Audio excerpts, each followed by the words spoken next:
नमस्कार, मी संदीप देसाई. महाराष्ट्र एक पाऊल पुढे मध्ये आपलं स्वागत. महाराष्ट्राचे मुख्यमंत्री देवेंद्र फडणवीस यांच्या महायुती सरकारच्या महत्त्वाकांक्षी पुण्यश्लोक अहिल्यादेवी होळकर शेतकरी कर्जमुक्ती योजना 2026चं शेतकऱ्यांकडून मोठ्या प्रमाणावर स्वागत करण्यात येत आहे.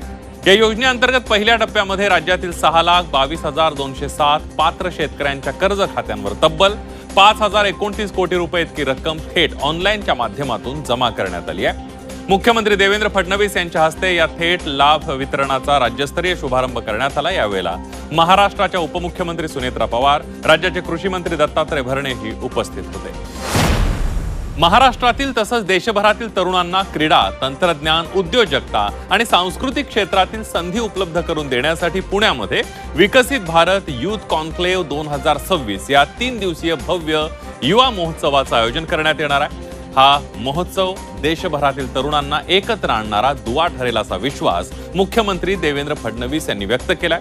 पुण्यातील बालेवाडी स्पोर्ट्स कॉम्प्लेक्स इथं आयोजित करण्यात येणाऱ्या या राष्ट्रीय स्तरावरील युवा संमेलनामध्ये देशातील सर्व राज्य आणि केंद्रशासित प्रदेशांमधील सुमारे 1,000 तरुण प्रतिनिधी सहभागी होतील. यामध्ये महाराष्ट्राचे 300 प्रतिनिधी तर इतर राज्य आणि केंद्रशासित प्रदेशांचे 700 प्रतिनिधी असतील.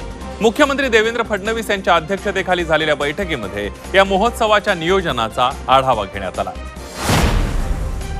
मुख्यमंत्री देवेंद्र फडणवीस यांनी कोल्हापुरात 1,850 कोटी रुपयांच्या विविध विकास कामांचं उद्घाटन आणि लोकार्पण केलं. पुनर्रचित संगीत सूर्य केशवराव भोसले नाट्यगृह, नूतनीकृत CPR रुग्णालय तसंच पोलीस कर्मचाऱ्यांसाठी नव्यानं बांधण्यात आलेल्या निवासी संकुलाचा यामध्ये समावेश आहे. लोकराजा राजर्षी छत्रपती शाहू महाराज यांच्या पूर्णाकृती पुतळ्याचं अनावरण सुद्धा मुख्यमंत्र्यांच्या हस्ते करण्यात आलं. उपमुख्यमंत्री सुनेत्रा पवार देखील यावेळेला उपस्थित होत्या. ऐतिहासिक वारशाचं जतन, आरोग्य व्यवस्था बळकट करणं, पोलीस कर्मचाऱ्यांना सक्षम करणं, क्रीडा, पायाभूत सुविधांचा विस्तार आणि हवामान बदलाचा सामना करण्याची क्षमता निर्माण करणं अशा अनेक आघाड्यांवर कोल्हापूर आज आपल्या वैभवशाली इतिहासाचा आदर राखत एका आधुनिक, बलशाली आणि भविष्यवेधी शहराच्या दिशेनं पाऊल टाकतंय असं मुख्यमंत्री देवेंद्र फडणवीस यांनी यावेळेला म्हटलंय. यापूर्वीही कोल्हापूरमध्ये कधी कमी पडू दिलं नाही, यापुढेही कोल्हापूरला कमी पडू देणार नाही. मी असेन, शिंदे साहेब असतील किंवा सुनेत्रा बहिणी असतील, आमचं सगळ्यांचं प्रेम कोल्हापूरवर आहे. पांढऱ्या तांबड्यावर पण आहे, पण कोल्हापूरवर जास्त आहे. केंद्रीय गृह आणि सहकार मंत्री अमित शहा यांच्या प्रमुख उपस्थितीत आणि महाराष्ट्राचे मुख्यमंत्री देवेंद्र फडणवीस यांच्या हस्ते मुंबईतील BSE इंटरनॅशनल कन्व्हेन्शन सेंटर इथं सहकार नवक्रांती कार्यक्रमाचं भव्य आयोजन करण्यात आलं.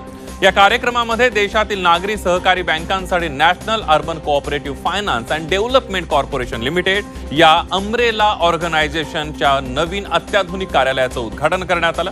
या उपक्रमाअंतर्गत नागरी बँकांना आधुनिक तंत्रज्ञान, सायबर सुरक्षा कवच आणि डिजिटल सक्षमतेचं मोठं बळ देण्यात आलं.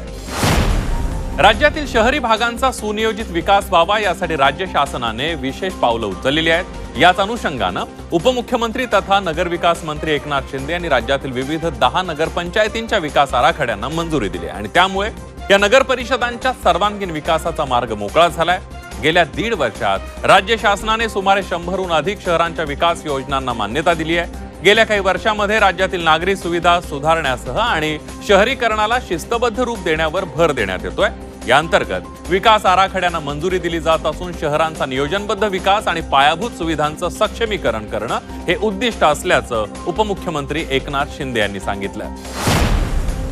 बारामती तालुक्यातील मेडद इथल्या स्वर्गीय अजितदादा पवार शासकीय आयुर्वेदिक महाविद्यालय आणि रुग्णालयांच्या सुरू असलेल्या इमारतीच्या वसतिगृहाच्या कामाची उपमुख्यमंत्री सुनेत्रा पवार यांनी प्रत्यक्ष पाहणी केली. कामं वेळेत, दर्जेदार आणि गुणवत्तापूर्ण करण्याचे निर्देश त्यांनी या संबंधित यंत्रणांना दिलेले आहेत. कामं उच्च दर्जाची असावीत अशा सूचना त्यांनी अधिकाऱ्यांना दिल्या. तसंच बारामती दौऱ्यादरम्यान उपमुख्यमंत्री सुनेत्रा पवार यांनी श्री क्षेत्र मयुरेश्वर गणपती मंदिर परिसरातील विकास आणि जीर्णोद्धाराच्या कामाची सुद्धा पाहणी केली. धार्मिक ऐतिहासिक महत्त्व जपत आराखड्याप्रमाणे कामं दर्जेदार करण्याचे आदेश यावेळेला उपमुख्यमंत्री सुनेत्रा पवार यांनी दिले. या बातमीसह महाराष्ट्र एक पाऊल पुढे मध्ये वेळ झालेली आहे इथेच थांबण्याची. ताज्या बातम्यांसाठी पहा फक्त झी 24 तास.